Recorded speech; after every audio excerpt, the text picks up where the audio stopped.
नमस्कार, मैं GRS news के लिए गिरीश सिकरवार। आज के इस ब्लॉग में मैं बात करने वाला हूँ आरएसएस और भारतीय जनता पार्टी के मध्य खिंची उस रेखा की जो आरएसएस 10 वर्षों तक मोदी सरकार के कुकर्मों में शामिल रहा। आज विपरीत परिणाम आते ही किस प्रकार मोदी की लानत मनालत कर रहा है और उन मुद्दों पर उन्हें घेरने की कोशिश कर रहा है जिस पे कि संघ के नेताओं ने विगत 10 वर्षों से एक संकेत तक सरकार को नहीं दिए। आज अचानक ऐसा क्या हो गया जो संघ को मोदी सरकार की आलोचना करे। धारा 370 हो, राम मंदिर का निर्माण हो, यूसीसी हो या एनआरसी, ये सभी मुद्दे राष्ट्रीय स्वयंसेवक के मुख्य एजेंडे में हैं। आखिर मोदी ने इन्हीं सब मुद्दों पर आधारित बने उन्होंने जम्मू कश्मीर को अलग अलग बांटकर किस प्रकार, लद्दाख के मध्य बांटकर किस प्रकार केंद्र शासित प्रदेश बनाकर धारा 370 हटाई, 35 से हटाई और राम मंदिर का निर्माण हुआ। तो आखिर आरएसएस किन मुद्दों पर उनकी आलोचना कर सकता है?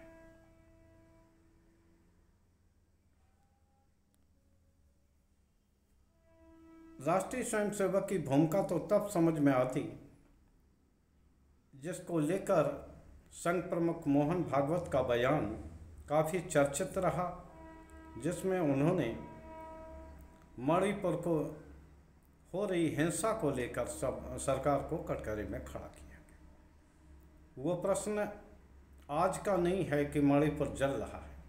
मणिपुर विगत 1 वर्षों से अधिक समय से जल रहा है। उस समय कोई भी ऐसा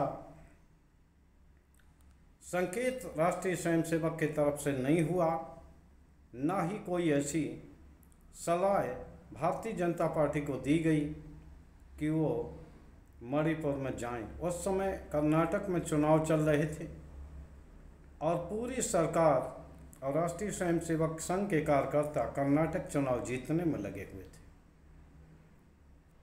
आज जब विपरीत परिणाम आए हैं तो राष्ट्रीय स्वयंसेवक के भी मुंह खुलने लगे हैं। ये बयान मैं इसलिए दे रहा हूँ, इसलिए आपको बताने की ज़रूरत है कि विगत 10 वर्षों से मोदी सरकार ने जो भी नीतियाँ बनाई हों, चाहे किसान विरोधी नीति रही हो जिस पे कि बहुत बड़ा आंदोलन चला और बाद में किसानों की एकता के आगे मोदी सरकार को अपने हुए कानून वापस लेने पड़े, क्योंकि उन्हें उत्तर प्रदेश और अन्य प्रांतों में चुनाव हारने का अंदेशा हो गया था। निश्चित तौर पर राष्ट्रीय स्वयंसेवक संघ का आंसागिक संगठन भारतीय किसान संघ उस आंदोलन में कहीं दिखाई नहीं दिया। आज भी हालांकि उनकी जगह जगह प्रदेश इकाई हैं, जिले में भी इकाई हैं, लेकिन कभी ये देखा नहीं गया कि किसी भी किसान संबंधी मामलों पर वो सड़क पर उतरकर उसने ज्ञापन भी दिया हो। जब कभी ज्ञापन दिया है, ऐसा ज्ञापन दिया है जिससे कि सरकार के सामने कुछ ऐसी स्थिति खड़ी न हो। उस समय भी प्रधानमंत्री मोदी ने भारतीय किसान संघ के अध्यक्ष केसी शर्मा को बदल दिया था। भारतीय मजदूर संघ जब मोदी सरकार ने छंटनी का अधिकार उद्योगपतियों की फैक्ट्री मालिकों को दे दिया कि किसी भी प्रकार, पहले ये नियम था कि 19 वर्करों से अधिक वाली पार्टी को, कंपनी को अपने यहाँ लेबर एक्ट का पालन करना पड़ता था, लेकिन उसको, नियम को भी बदल दिया गया। मजदूरों की छटनी को पूरी तरह उद्योगपतियों के रहमो करम पर छोड़ दिया गया।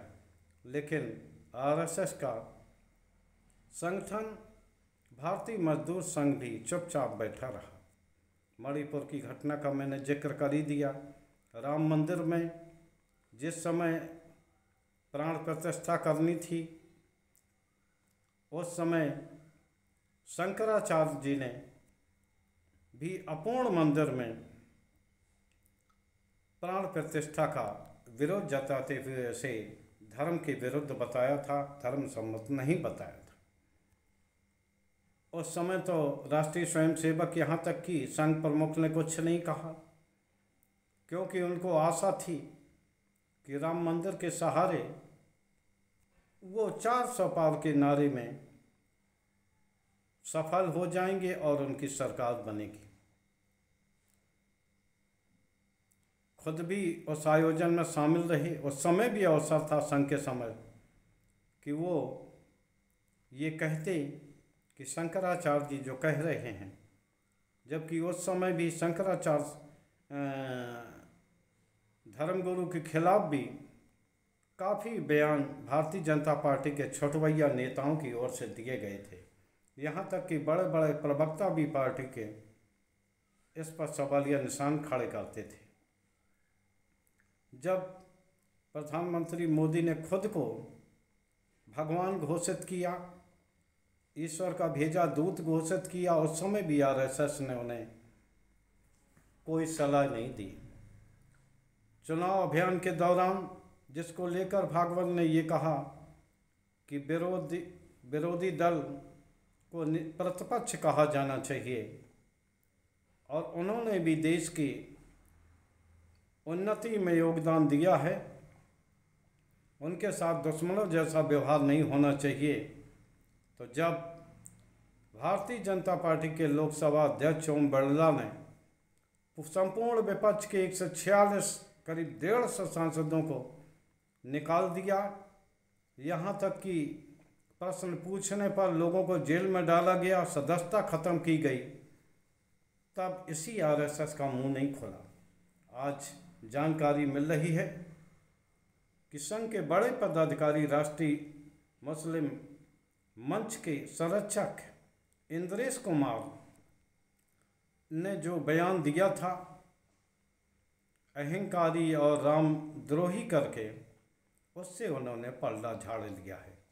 संघ की ओर से भी एक ऑफिशियल बयान आया कि भाजपा और संघ के मध्य कोई भी तनातनी नहीं है और सब ठीक है। बाद में इंद्रेश कुमार द्वारा मामले में यू टर्न लेने की बात कही। आखिर ऐसा निर्णय क्यों लेना पड़ा संघ को? इसका एकमात्र कारण है, संघ के तपोनिष्ठ कार्यकर्ता होते थे। ठीक, मैंने इसलिए कहा उस समय वे जमीन पर जाकर काम करते थे, स्वयंसेवक संघों के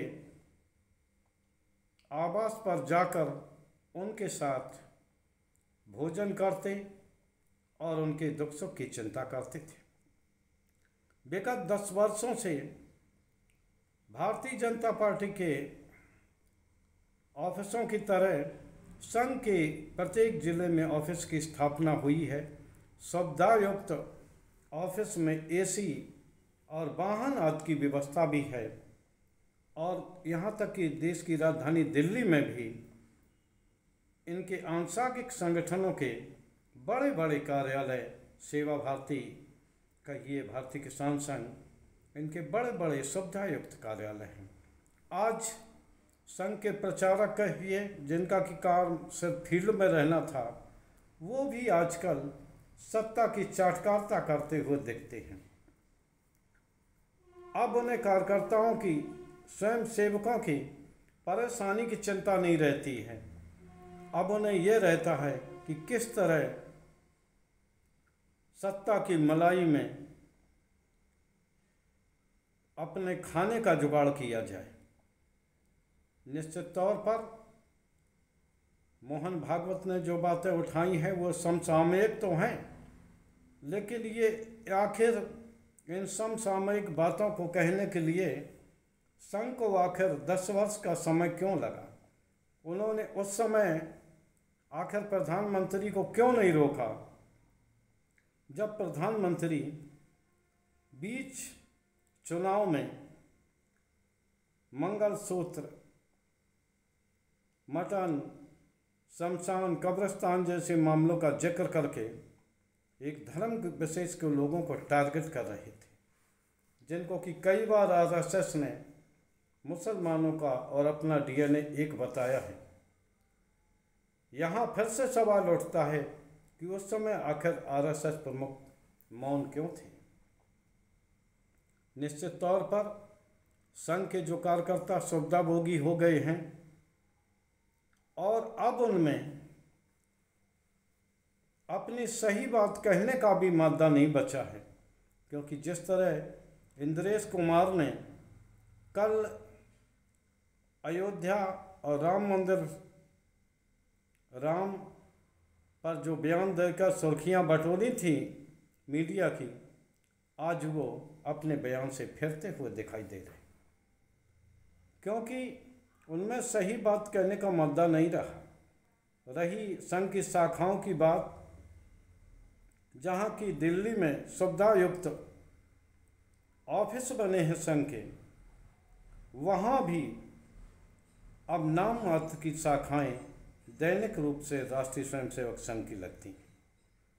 राष्ट्रीय स्वयंसेवक संघ की शाखाएं वहाँ जरूर होती हैं जहाँ पे मुसलमान बहुसंख्यक है, वहाँ हिंदू मुस्लिम करने में आसानी रहती है और लोगों की भीड़ भी जुट जाती है। ऐसा मैंने अपने प्रवास के दौरान मुरादाबाद, अलीगढ़ आदि स्थानों पर देखा, जहाँ की मोदी सरकार ने एक इस तरह की टीम तैयार कर ली है कि जो एक धर्म विशेष को गरियाने के लिए 24 घंटे तैयार रहते। यहाँ संघ के अचानक मुखर हो जाने पर सवाल है।